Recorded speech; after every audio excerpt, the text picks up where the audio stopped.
হয়, মই বৰ্তমান উপস্থিত আছোঁ নুমলীগড় কাষৰীয়া পংকিয়াল গাঁৱৰ দৈগুং নদী পাৰৰ কাষতে। মই পোনে পোনে দেখাবলৈ চেষ্টা কৰিম যে এজাক বৃহৎ বন্য হস্তীৰ জাক আহি যোৱা নিশা এই পৰিয়ালটো বাসগৃহটো আচলতে কেনেদৰে ভাঙি পেলালে সেই দৃশ্যসমূহ মই পোনে পোনে মোৰ সহযোগী মাছুমে দেখাই আছে। এনেদৰে বন্য হস্তীৰ জাকটো আহি এনেদৰে এখেতসকলৰ যিটো বাসগৃহ আছিলে সেই ঘৰটো সম্পূৰ্ণৰূপে ভাঙি বিচ্ছিন্ন কৰি পেলায় আৰু লগতে ক'ব লাগিব যে বাৰীত যিসমূহ ফচল এখেতসকলৰ আছিলে কলগছকে ধৰি যিবোৰ পাচলি খেতি তেখেতসকলে কৰিছিলে সম্পূৰ্ণৰূপে গোটেই বাৰীখন অতিশয় দুখ লগা জনক কৰি পেলালে। আমি সেই দৃশ্যসমূহ প্ৰাগনিউজৰ দৰ্শকসকলক পোনে পোনে দেখাবলৈ চেষ্টা কৰিছোঁ। অকল আজি বুলি নহয়, নুমলীগড়ৰ এই মৰঙী মৌজাৰ এই অঞ্চলটোত প্ৰতিদিনেই এনেধৰণে সংঘটিত হয়। কেতিয়াবা বন্যহস্তীয়ে ঘৰ ভাঙি যায়, কেতিয়াবা খেতিপথাৰ নষ্ট কৰি যায়। আমি প্ৰাগনিউজৰ দৰ্শকসকলক সেই দৃশ্যসমূহ প্ৰতিদিনে দেখাই থকা নিচিনাকৈ দেখাই আছোঁ আৰু আজিও আমি দেখাইছোঁ এনেদৰে এই বাসগৃহটো কেনেদৰে আচলতে ভাঙি ছিন্ন বিচ্ছিন্ন কৰি পেলালে। এয়া মোৰ সহযোগী মাছুমে পোনে পোনে দেখাই আছে আৰু ভুক্তভোগী আমাৰ লগত আছে। ভুক্তভোগীৰ লগত আমি কথা পাতিবলৈ চেষ্টা কৰিম যে কওকচোন দাদা, কি ক'ব? আপোনালোকৰ এই ঘৰটো আজি দেখা গৈছে দুবাৰ ভাঙিছে এই বছৰটোত। দুবাৰটো ভাঙিছে। কালি প্ৰায় 7টামান বজাতে ওলাইছে হাতী, গোটেই জাকটো সিপাৰৰ পৰাই নদী পাৰ হৈ যেতিয়া আহি মোৰ বাৰীত কলগছ ভাঙিছে, তেতিয়া মোৰ ল'ৰাটো আহি পেলাই আমাক এই বাপেক জীয়েককে লৈ পেলাই গুচি গ'ল। তাৰপিছতে ঘৰ ভাঙিবলৈ আৰম্ভ কৰি দিলে। গোটেই ভাঙি চিঙি চুৰখাৰ কৰি দিলে। মই দেউতাহঁতৰ ঘৰতে গৈ পেলাই ৰাতিটো শুই থাকিলোঁ। এতিয়া ৰাতিপুৱা আহি চাইছোঁহি গোটেই শেষ অৱস্থা নাই।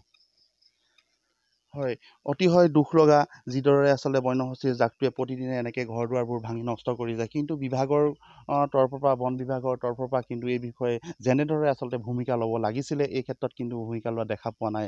মই ভণ্টি আছে, ভণ্টিৰ লগতো কিছু কথা পাতিব চেষ্টা কৰিম। ভণ্টি, কোৱাচোন কালি কি হৈছিলে?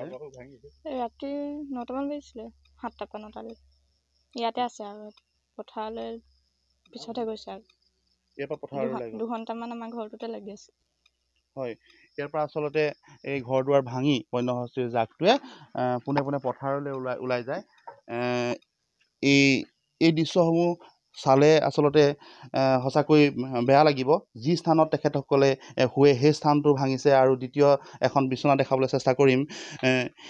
এই স্থানতো তেখেতসকল শুৱে, কিন্তু সেই স্থানতো সেই জেগাতেই আচলতে হাতীৰ জাকটোৱে সেই জেগাতেই ভাঙিছে ঘৰটো। এই দৃশ্যবোৰ আমি পোনে পোনে দেখাই আছোঁ।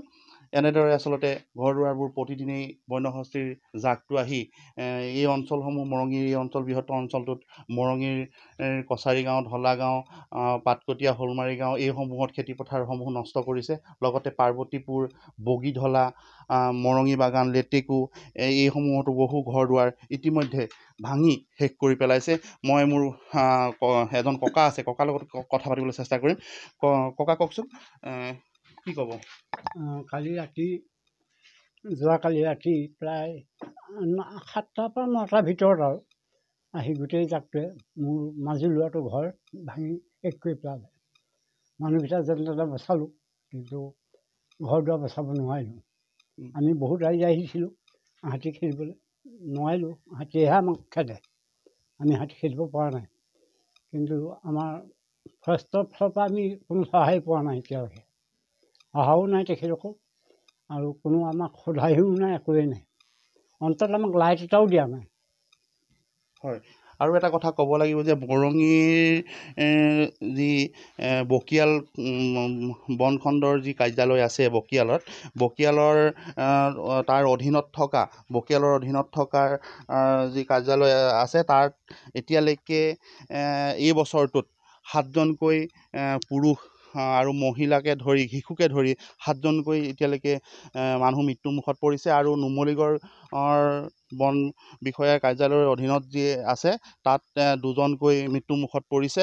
আৰু লগত ক'ব লাগিব ফলঙনিৰ যি বন বিষয়া কাৰ্যালয় আছে তাত 1জনকৈ মানুহ মৃত্যুমুখত পৰিছে। মুঠতে এই অঞ্চলটোত ইতিমধ্যে 10জনকৈ মানুহ মৃত্যুমুখত পৰিছে।